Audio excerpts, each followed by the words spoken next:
Jin est un psychopathe, méticuleux, pour qui le meurtre est une forme d'art. Autrefois prisonnier de Lonia, mais libéré par des conspirateurs opérant au sein du conseil dirigeant du pays. Ce tueur en série a désormais mis ses talents d'assassin au service de leur complot.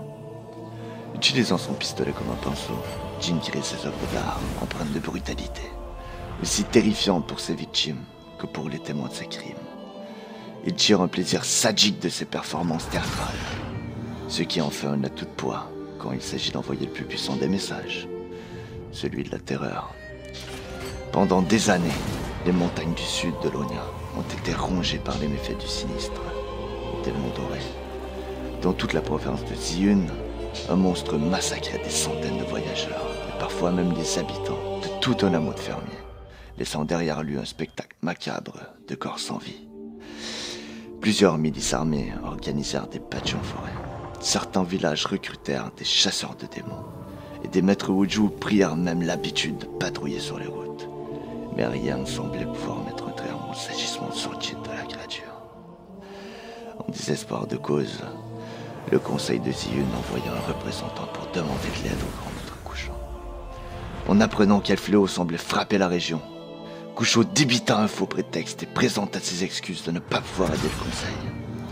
Mais une semaine plus tard, le maître, son fils Shen et son meilleur élève Zed se déguisèrent en marchands et se dirigèrent vers la province de Ziyun. Là, en secret, ils rendirent une visite aux innombrables familles meurtries par les assassinats, examinèrent en détail les ignobles scènes de crime et tentèrent de faire émerger un schéma commun à tous ces meurtres.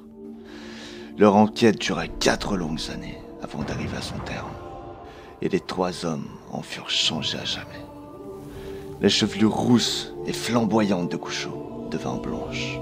Shen, pourtant connu pour son esprit et son sens de l'humour, devint sombre et renfermé. Et Zed, l'étoile qui brillait au firmament des disciples du temple de Kusho, se mit à rencontrer des difficultés dans ses études.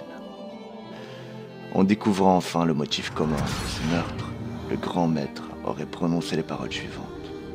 Le bien et le mal ne sont pas des vérités absolues.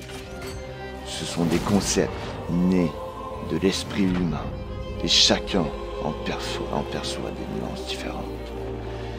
Narré dans une large variété de pièces de théâtre et de poèmes épiques, la capture du Démon Doré allait devenir le 7e et ultime exploit de la carrière illustre du seigneur Kusho.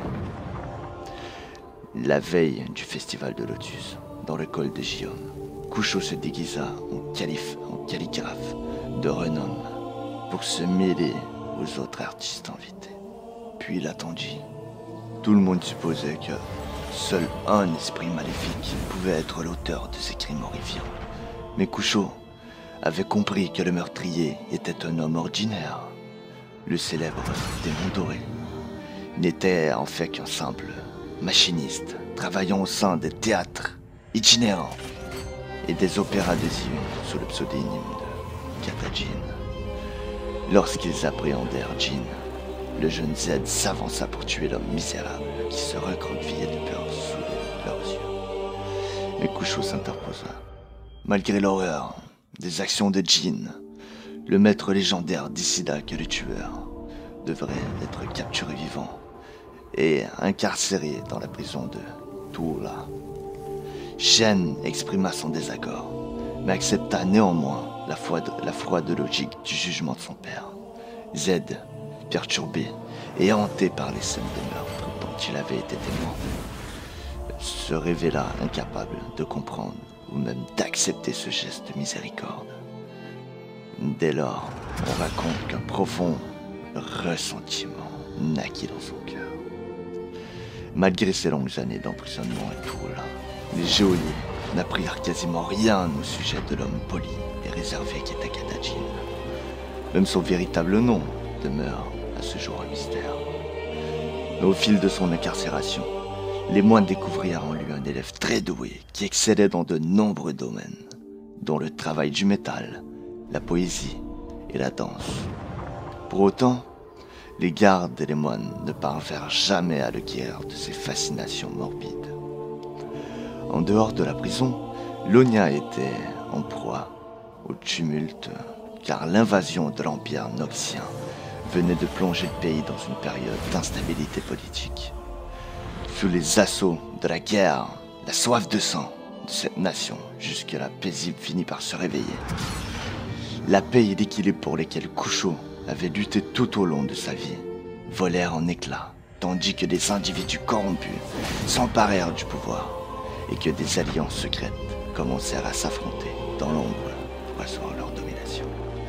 Cherchant désespérément à renverser le pouvoir des ninjas et des épéistes Wuju, plusieurs membres du conseil dirigeants se lassèrent dans une cabale pour libérer Jin en secret et faire de lui leur nouvelle arme de terreur. Désormais équipé des nouvelles armes de la forge Kashuri et Nonchi de fonds pratiquement limités, Gadajin a pu donner une nouvelle ampleur à ses représentations. Son travail a terrorisé de nombreux dignitaires étrangers, ainsi que les sphères occultes de la politique ionienne. Mais combien de temps encore un tueur en série tel que lui, qui a tellement besoin d'attention, serait-il satisfait de travailler dans les coulisses?